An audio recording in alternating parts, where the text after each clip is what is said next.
हुआ क्या? किसी को नहीं आने दिया, आगे गंभीर समस्याएं थी, खाने की नली नहीं बनी थी, उसके पेट की स्टमक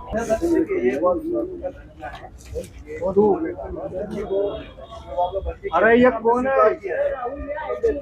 राहुल भैया, राहुल भाई आईडी हटा लो। वो पीटीए चूहे का एक मामला जो एम्बाई अस्पताल में आया था, आज आप यहाँ पर पहुंचे हैं, जय संगठन भी यहाँ पर पहुंचा है। कई तरह के आरोप प्रत्यारोप का दौर शुरू हो गया आप लोगों के पहुंचने के बाद।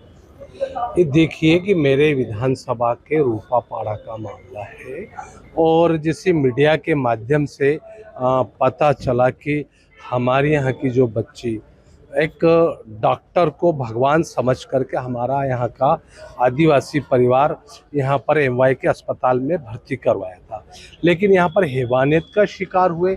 आप देखिए कि पीड़ित परिवार को उस बच्ची से मिलने नहीं दिया गया और उस पीड़ित परिवार की मृत्यु की सूचना मीडिया के माध्यम से मिलती है और परिवारजनों को आज तक उसका शव जो है परिजन को नहीं सौंपा गया।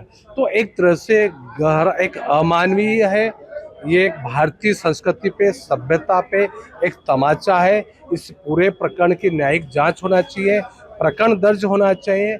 जो भी दोषी अधिकारी कर्मचारी एमवाई अस्पताल के कर्मचारी अधिकारी है उसके ऊपर कार्रवाई होना चाहिए और पीड़ित परिवार को इसकी आर्थिक सहायता देना चाहिए और आने वाले समय में किसी भी गरीब परिवार के साथ में, किसी भी गरीब के साथ में ऐसी अमानवीय कृत्य नहीं हो, यही मेरी शासन प्रशासन से मांग है। और प्रदेश के हमारे जो स्वास्थ्य मंत्री है, स्वास्थ्य के संबंध में बड़े बड़े ढिंढोरा पीटते हैं, उनको अपने तत्काल अपने पद से इस्तीफा देना चाहिए। देखिए, मामला जो है आपके संज्ञान में है और उन्हीं आपके संज्ञान में है। यहाँ पर लोग आए हैं प्रशासन से, जो अस्पताल प्रशासन से बात करने के लिए। जी, मुआवजे की मांग भी कर रहे हैं ये लोग। जो भी शासन से हर संभव जो मदद होगी हम शासन स्तर पर इसकी मदद करेंगे। अस्पताल शव नहीं दे पाया था, प्रशासन परिवार को नहीं ढूंढ पाया था, तो ये आरोप। अब देखिए, ये कमेटी आई भोपाल से, जैसा कि आप लोगों को ज्ञात है, वो जांच के जो भी बिंदु होंगे उसमें जो भी तथ्य सामने आएंगे उस आधार पर कार्रवाई की जाएगी। आपकी किस तरीके से चर्चा हुई? अभी इंसाफ मिले हैं क्या, इन्होंने आपको बताया? उससे यही जो बिंदु है हमारे, क्योंकि अभी हम 4 लोगों को यहाँ सस्पेंड किया जा चुका है, जो कार्रवाई है शासन स्तर पे स्थानीय स्तर पे की जा चुकी है और आगे की जो भी कार्रवाई समिति जो रिपोर्ट देगी उसके आधार पर की जाएगी। सर, उनका तो ये भी आरोप है कि जब धार से बच्ची को यहाँ लाया गया था, पूरा पता भेजा गया था, लेकिन इसके बावजूद भी 4 दिन तक ये सब सभी जांच में है, ये सभी बिंदु जिस पे समिति विचार करेगी, जो भी उनका जो भी निर्णय होगा उस पर वो कार्रवाई करेंगे। जी देखिए, ये सिराई की राजनीति नहीं होनी चाहिए। बच्ची के न्याय से जुड़ा हुआ मामला है और बच्चे से न्याय के जुड़े मामले में तमाम दल कोई भी हो, लेकिन बच्ची के न्याय के लिए आएंगे तो सब साथ में मिलकर हम न्याय की मांग करेंगे। लेकिन जो घटना अगर हमारे साथी ने बताई है जो हुई है वो गलत है, ऐसा नहीं होना चाहिए था। लेकिन फिर भी यहाँ पर बैठे हुए अच्छी बात है, क्योंकि हम लोग आदिवासी बच्ची को न्याय दिलाने के लिए आए हैं, हम कोई राजनीति करने के लिए नहीं आए। आज उनकी बच्ची चली गई, बेचारी वो माँ है वो बेहोश हो गई है, पिताजी को पता नहीं है था कल तक कि उनकी बच्ची इस दुनिया में है या नहीं है। ये अस्पताल प्रशासन की कितनी बड़ी लापरवाही है। देश दुनिया के सामने एमआई अस्पताल की थूथू हो चुकी है, जहां पर एक आईसीयू में जहां आम व्यक्ति नहीं घुस पाता, वहां चूहे घुसकर एक नवजात बच्ची के शरीर को खा जाते हैं उसको और उन बच्चियों की मृत्यु हो जाती है। ये बहुत बड़ी लापरवाही है। हम लोग मांग कर रहे हैं कि जो जिम्मेदार अधिकारी हैं, चाहे डीन हो, सुपरिटेंडेंट हो, अधीक्षक हो, जितने भी अधिकारी हैं उनको तत्काल निलंबित किया जाए। इन पे गैर इरादतन हत्या का मामला दर्ज होना चाहिए। साथ ही साथ पीड़ित परिवार, चाहे ये आदिवासी परिवार हो या देवास का जो मुस्लिम परिवार, जो पीड़ित परिवार है जिनकी बच्ची भी इस दुनिया में इसी आईसीयू में उनकी मृत्यु हो गई, उनको भी 1-1 करोड़ रुपए का मुआवजा राशि दी जाए, तभी हम लोग यहाँ उठेंगे। आज हमको बच्ची भी नहीं दिखाई गई है, ना बच्ची की पोस्टमार्टम रिपोर्ट की वीडियोग्राफी सार्वजनिक की गई, क्योंकि मामला अब व्यक्तिगत नहीं रहा है, सार्वजनिक मामला बहुत बड़ा मामला हो चुका है। उसकी पीएम रिपोर्ट को सार्वजनिक किया जाना चाहिए।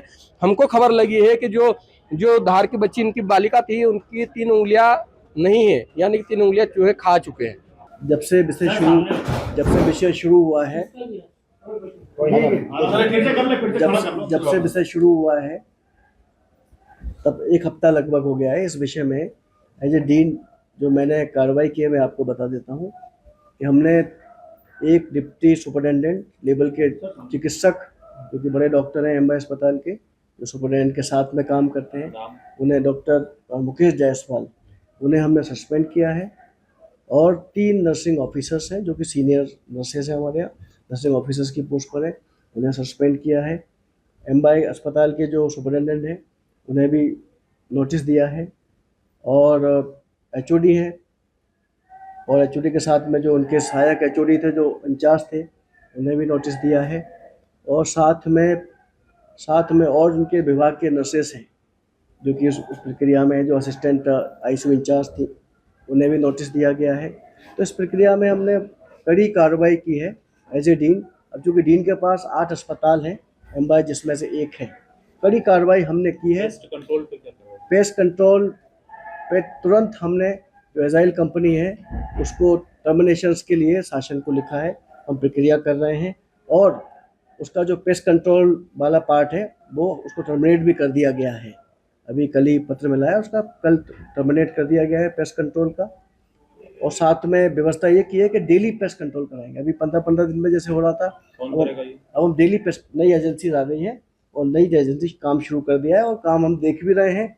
आईसीयू में जहाँ पर मोस्ट सेंसिटिव एरियाज़ हैं वहाँ पर ये व्यवस्थाएं ज़्यादा मजबूती से कर रहे हैं। और सभी एचओडीज़, भाई एमबाई सुपरिटेंडेंट की ओनली जिम्मेदारी नहीं है, सभी एचओडीज़ की जिम्मेदारी है, सभी नर्सिंग ऑफिसर्स की जिम्मेदारी है कि अपने घर की तरह इसको रखना है। जैसे सबके घर में चूहे होते हैं, लेकिन जब नवजात होते हैं तो हम स्पेशल प्रोटेक्शन करते हैं कि नवजात को ना काट पाए। सभी के घर में बच्चे हैं, ये हमारी परंपरा है, तो इस परंपरा का निर्वाह सबको करना है। तो हमने भी इनको कहा है कि भाई जो रात में ड्यूटी पर थे उनको हमने तुरंत ही सस्पेंशन किया है। इतनी बड़ी कार्रवाई, मतलब पहली बड़ी कार्रवाई की है जो पहली बार हुई है इस अस्पताल में।